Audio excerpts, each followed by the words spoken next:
Halo semuanya, nama budaya, saya Angel Su dengan NPM 2231079.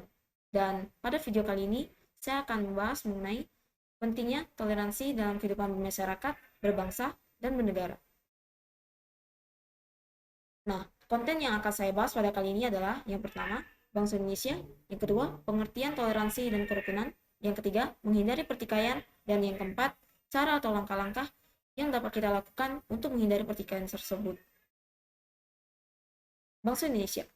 Negara Indonesia dikenal dengan negara kepulauan terbesar di dunia, dengan luas wilayah sebesar 1.904.569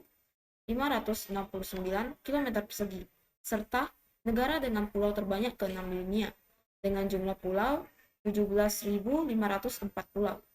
Itulah mengapa bangsa Indonesia diwarnai oleh berbagai macam suku, agama, ras, budaya, dan adat istiadat yang berbeda-beda. Meskipun dikenal sebagai bangsa yang majemuk, bangsa Indonesia dikenal sebagai bangsa yang ramah dan toleran, termasuk dalam hal kehidupan beragama, di mana dengan semboyan Bhinneka Tunggal Ika, yaitu berbeda-beda tapi tetap satu. Apa itu toleransi? Secara umum, toleransi adalah sebuah perilaku manusia untuk menghormati dan menghargai perbedaan yang ada, baik itu antar individu maupun antar kelompok. Secara etimologi, toleransi berasal dari bahasa Latin yaitu tolerare atau tolerare yang memiliki arti sabar dan menahan diri. Lalu, secara terminologi, toleransi adalah sebuah sikap saling menghormati, saling menghargai, menyampaikan pendapat, pandangan, kepercayaan kepada orang lain yang bertentangan dengan diri sendiri. Apa itu kerukunan?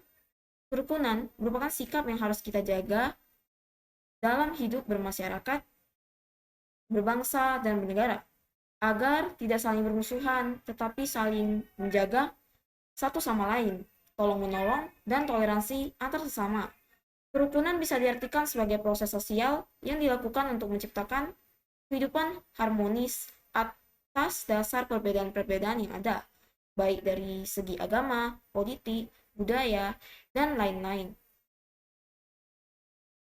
Nah, menghindari pertikaian atau konflik.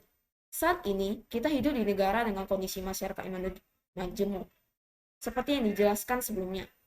Keadaan masyarakat yang terdiri dari banyak suku, banyak agama, banyak pandangan politik, dan sebagainya, tak memungkinkan Indonesia tidak bisa terhindar dari konflik-konflik sosial.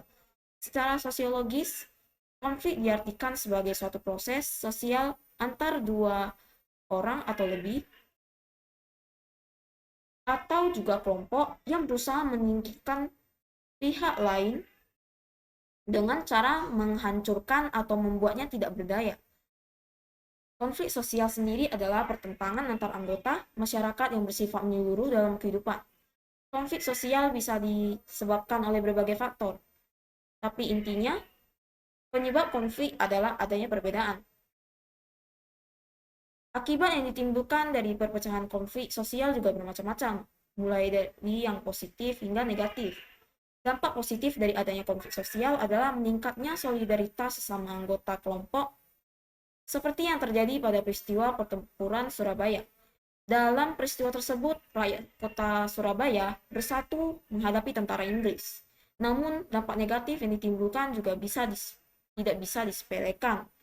Keretakan hubungan antar dua pihak mungkin tak terhindarkan. Bahkan lebih buruknya lagi, konflik sosial bisa menyebabkan rusaknya harta benda atau hilangnya nyawa manusia.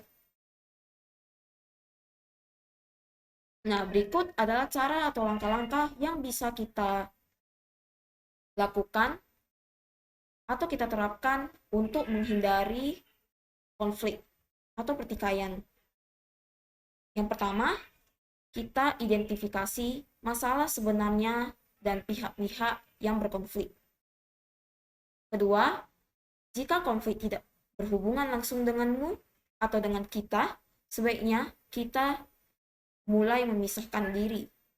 Ketiga, kita boleh membela salah satu pihak hanya jika kita tahu siapa yang benar. Keempat, boleh juga kita coba menengahi kalau konflik belum terlampau besar. Kelima, namun bila konflik terjadi antara kita dengan seseorang, utamakan solusi daripada emosi. Sekian penjelasan saya hari ini. Mohon maaf bila ada kesalahan.